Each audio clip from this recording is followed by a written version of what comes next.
General Hospital spoilers tease that Alexis is being swept into an emotional and psychological whirlwind with no escape as the truth about Ava and Rick's blackmail plot gradually comes to light.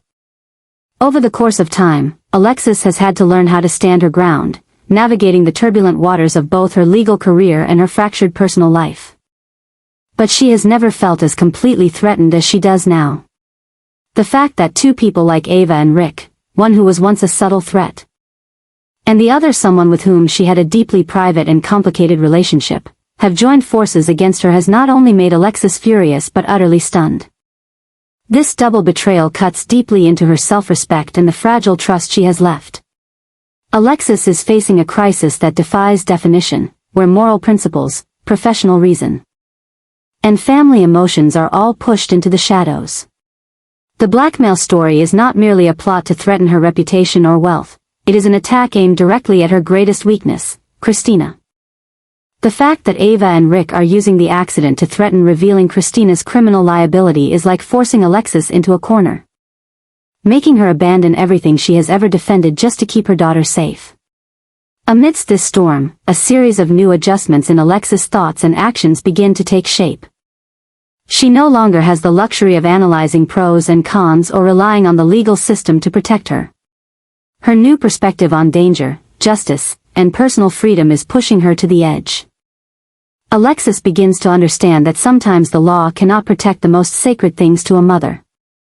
She no longer sees Rick as a contradictory man, but as a serious threat to her family's safety. She no longer views Ava as a nuisance, but as someone exploiting her deepest fear, the fear of losing her daughter, losing control, and losing herself.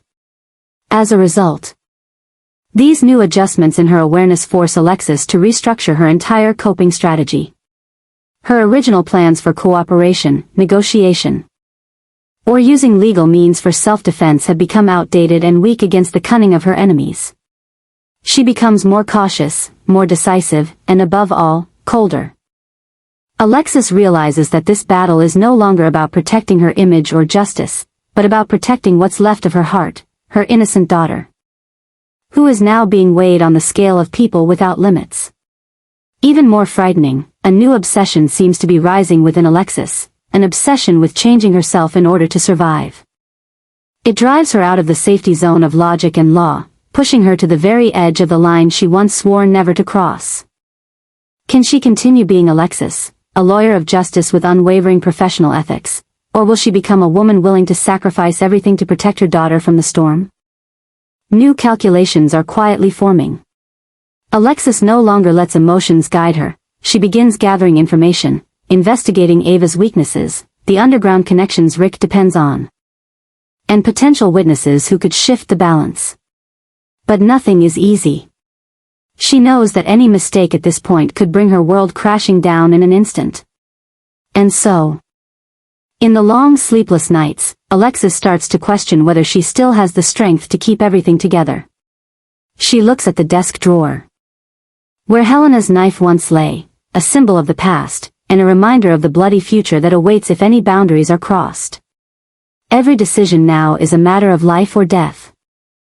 And what's even more terrifying is that Alexis isn't sure she can still tell right from wrong.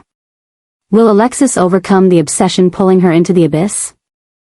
Or will these internal adjustments change her forever, turning her into the person she once vowed she would never become? The answers may not come soon. But it's clear the storm has not let go of Alexis, a woman caught between tragedy, fate, and her greatest fear, losing herself. This new chapter in Alexis' story is entering an entirely different phase, where she is no longer the woman who only knows how to defend and avoid. After a series of shocks from Rick and Ava's blackmail scheme, Alexis has officially launched a counterattack, going directly after the two who had cornered her. This is no longer about preserving honor or protecting her career, it's a fight for survival, where Alexis must reclaim the basic rights she should never have lost: the safety of her daughter and rightful control over her own life. Alexis' counterattack is no longer the action of a worried mother or a morally upright lawyer.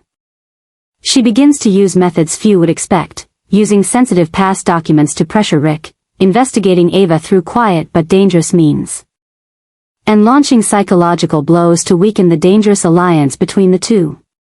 In the shadows, Alexis is creating new pressure, not a plea or a desperate cry, but the strength of a woman betrayed, rising to take back everything that belongs to her.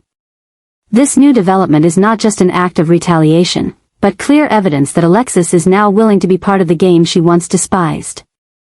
A new wave of pressure is enveloping Ava and Rick, a form of power driven not only by rage, but by Alexis' intelligence, strategy, and frightening psychological control.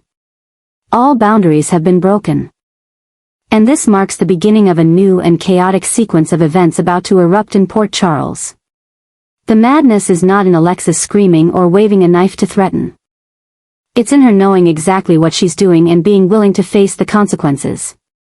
As Ava continues to push the limits, from threatening Christina, spreading defamatory rumors about Alexis, to involving more intermediaries to apply pressure, Alexis no longer sticks to her old patterns. She begins to play by Ava's rules, even surpassing them. If Alexis once feared losing her reputation, power, or daughter, her greatest fear now is no longer any of these things. She fears that if she doesn't act fast enough and forcefully enough, everything will collapse. And no one, not even the legal system, will be able to save what she holds dear. Therefore, Alexis doesn't choose to step back, she chooses to move forward. Even if it forces her to become a more fractured, sharper version of herself. In a series of intense developments, new adjustments continuously emerge, from Alexis secretly meeting with powerful figures to reverse the legal situation, to spreading false rumors to mislead Ava and Rick, to setting up a sophisticated trap to catch them in the act of their latest plot. No one recognizes Alexis anymore, the woman now acts with chilling coldness. But beneath that lies a heart still beating with love for those she holds dear. And if Ava still thinks she can continue crossing boundaries to achieve her goals, Alexis has now become the firewall that Ava cannot breach. In her new madness, Alexis is ready not only to protect but also to destroy if necessary, not because she is ruthless, but because she has reached the end of her endurance.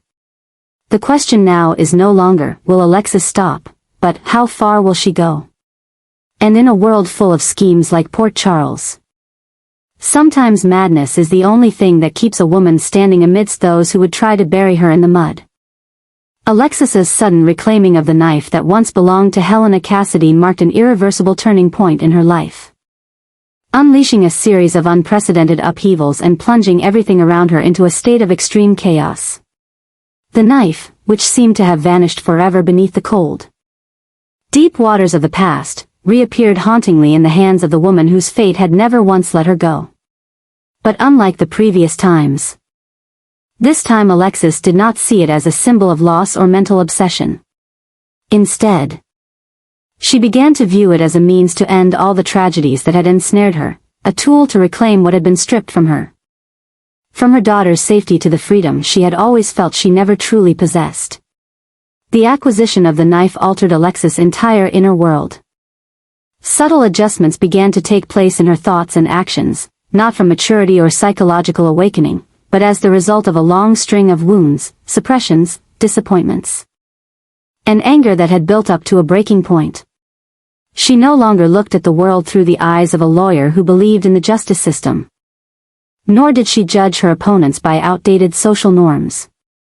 Ava and Rick, once allies, lovers, even family in the most distorted sense, were now nothing more than two venomous snakes, ready to bite anyone who threatened them. Alexis understood that in order to survive this game, she could no longer be someone who simply followed the rules, but instead had to learn how to control the darkness within herself to confront a force more dangerous than anything Helena had ever been. The story began to cross all boundaries when Ava continuously used Rick's accident as leverage, threatening to expose Christina's responsibility, even hinting at harming Alexis's loved ones if her demands were not met. This was no longer just a power game between strong-willed women, but an out-of-control escalation, where truth was distorted, morality was crushed, and where life or death could change with just a look or a word. Every day that passed, Alexis felt more clearly that she was being forced to make a choice. Either give in to protect her reputation, or fight to protect everything she loved, even if the price was her own soul. And then that moment came. A day that seemed normal. But concealed within it was the quiet storm no one could stop. Alexis confronted Ava directly after learning that Ava was preparing to release fabricated evidence accusing Christina in a large-scale media campaign. Ava arrived at the Miller and Davis office with confidence and arrogance, unaware that this time, Alexis was no longer the woman who would sit there and listen to her insult, threaten, or mock her. The air between them was thick, heavy, almost ready to explode. When Ava crossed the line, spitting out a venomous remark suggesting Christina should go to prison to learn to live honestly, Alexis's gaze suddenly shifted. No longer pure anger, no longer hurt, but a terrifying decisiveness of someone who had nowhere to retreat. In that instant, Helena's knife, the relic of the past, the symbol of death and hatred, was pulled out of the drawer as if it had been waiting there all along. No one knows exactly what happened in the next moment. Perhaps Ava pushed Alexis. Maybe it was a slip of the hand. Or maybe Alexis did something she never thought she could, an abrupt, clean stab, piercing through the final defense of a woman who seemed unyielding. Blood began to soak through Ava's expensive attire, and in her panicked eyes, all her arrogance, all her schemes, all her threats vanished like smoke. Alexis stood there, knife still in hand. Breathless, her face pale, but her eyes filled with a sense of liberation. She didn't run away, nor did she try to hide anything. This was not an impulsive act, but the inevitable result of a long history of pressure and suppression. It was the climax of a painful and silent journey of self-defense. And in that very moment, a new catastrophe was officially born, not only the catastrophe that Ava Jerome might die from the serious wound, but also the catastrophe within Alexis's mind, where the line between protector and murderer had blurred beyond recognition. Port Charles would never be the same again. Every newspaper, every rumor, every investigation would dive deep into this horrific event.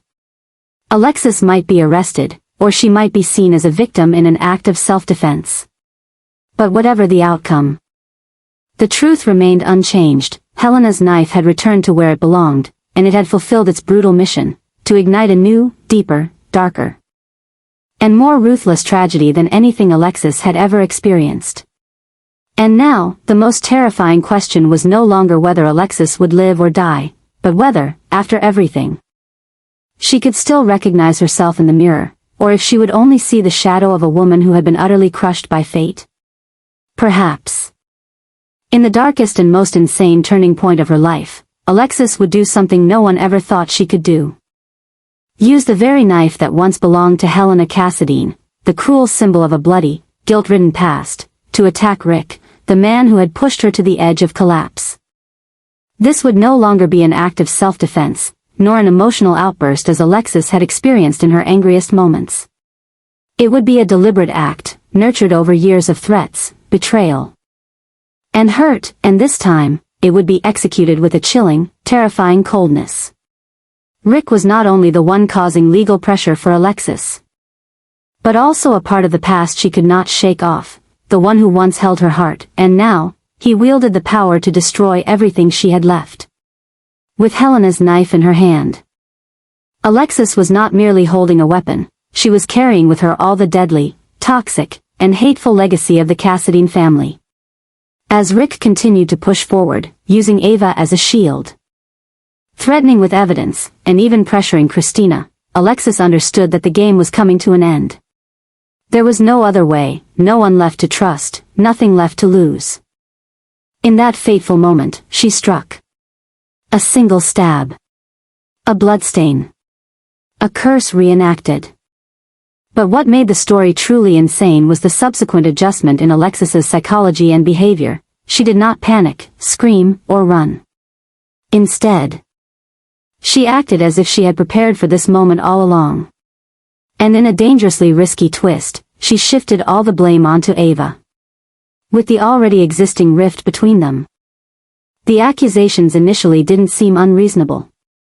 Alexis skillfully created a scenario where Ava was the one threatening Rick, and where she, Alexis, was just an onlooker who witnessed the tragedy unfold too quickly. She even went so far as to stage the scene, leaving evidence that led back to Ava. From bloodstains to fingerprints, turning the truth into a bloody play that no one could distinguish between real and fake. And it was this coldness that made everything feel hauntingly insane. Alexis had once embodied reason, the law, the voice for victims, the mother who used justice to protect her children. But now, she had become the one manipulating the law, lying to survive.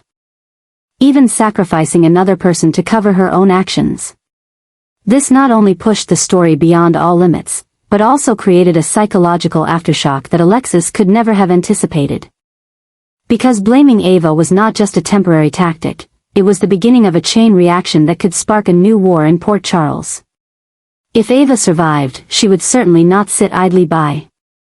If she was arrested for a crime she didn't commit, the ensuing rage would transcend all moral boundaries.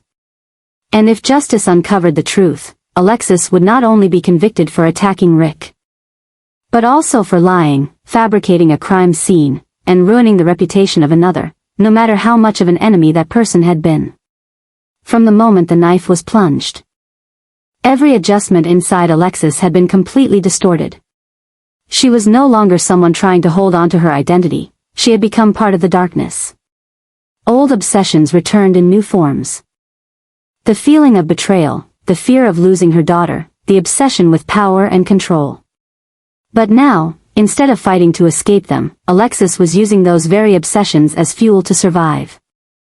And the real question was no longer whether Alexis would be discovered or not, but whether, having come this far, she could ever return to being herself? Or was it possible that Helena's knife didn't just kill, it also destroyed the soul of the person who wielded it, little by little, irreparably? If Alexis truly crossed the final line and committed a new crime by attacking Ava, it would not simply be an ordinary assault, but a testament to a severe turning point in her life, a complete shift in her character, conscience, and moral boundaries. Once a lawyer who fought for justice, Alexis now stood on the verge of becoming exactly what she had once condemned. That act, whether born out of self-defense or excessive pressure, would serve as evidence that she had entered a dark zone with no way back. And if Ava was seriously injured, or worse, didn't survive, Alexis would not be able to escape the law. No matter her motives. This event not only affected Alexis but also set off a series of dark consequences, pulling Christina, her daughter, into the legal whirlwind as well. If all the evidence pointed to Christina's involvement in the accident that injured Rick, and Alexis was implicated in Ava's attack, both mother and daughter would face prosecution. This meant that Alexis and Christina could end up in prison together, no longer the woman protecting her daughter, but co-conspirators, sharing responsibility for the disastrous decisions born out of desperation and the fear of loss. And while the two primary women in the family crumbled before the eyes of the world, Molly, the younger sister, the daughter, the one who always held on to reason, was forced to step in and control the damage. But Molly's efforts, though determined, were leading to unforeseen consequences. She tried to calm the situation with official statements, contacting Alexis's old colleagues, finding defense attorneys, and even preventing the media from approaching the family. However, her attempts to clean up only pulled her deeper into the crisis. What seemed like efforts to save them inadvertently sparked new doubts, putting more pressure on the media and public, making the next explosions inevitable. The story was no longer just about a crime, a stabbing, or an accident. It had become a symbol of the internal fractures in a family once seen as an ideal, the family of strong, smart, yet deeply wounded women. This event revealed a painful truth. When pushed to the limit, even those regarded as paragons of reason and morality can become a threat to their own loved ones. Alexis, Christina, and Molly, 3 generations of women, 3 destinies, 3 different perspectives, were now trapped in the same tragedy. Alexis destroyed herself to protect her daughter. Christina became the cause of the disaster through her recklessness and uncontrolled emotions. And Molly, though not directly responsible for any actions, was forced to bear the full burden of the collapse. The worrying thing was that this was not the end.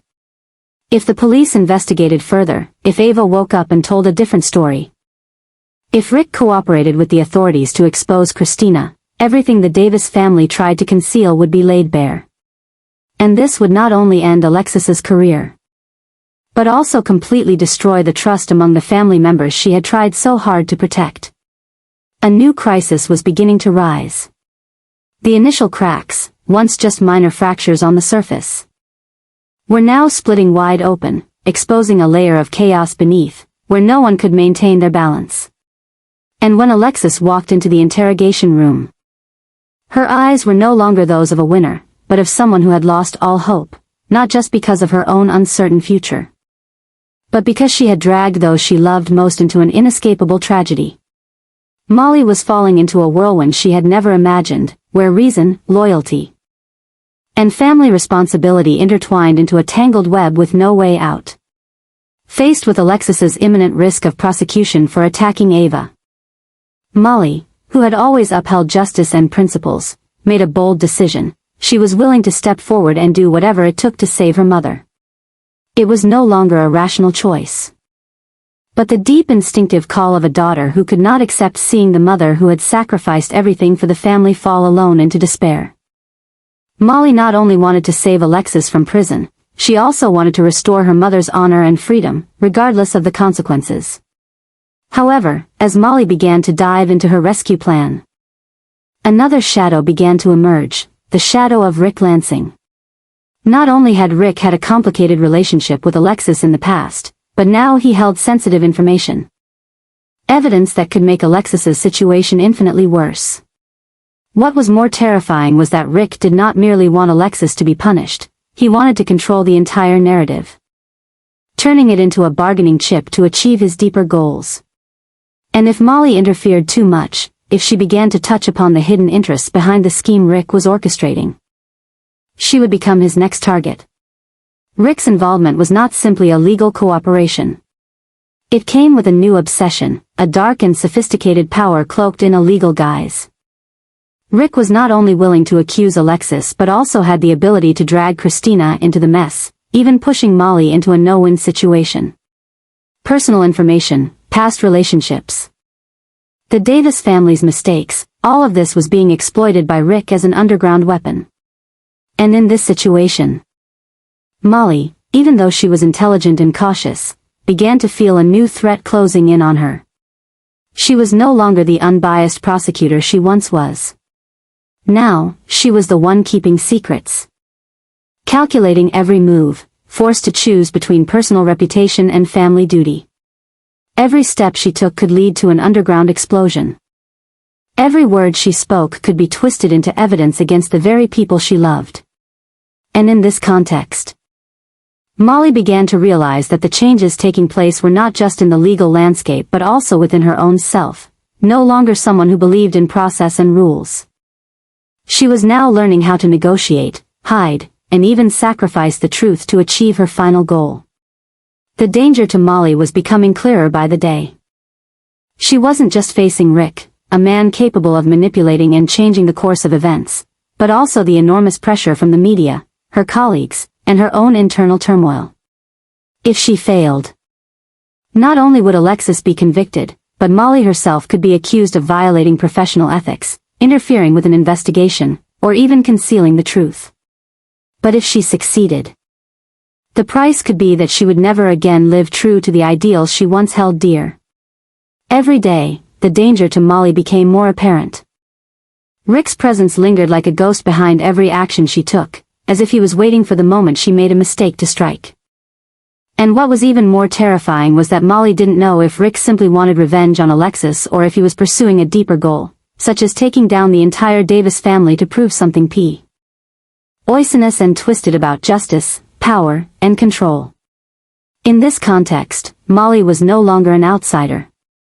She was stepping into an underground battleground. A place where there was no room for pure ideals, where every action to save someone came with a price, a part of her soul. And the biggest question now was no longer whether she could save Alexis, but whether, after all this, Molly could still retain the pure nature she once had, or whether she too would become part of the darkness she once despised.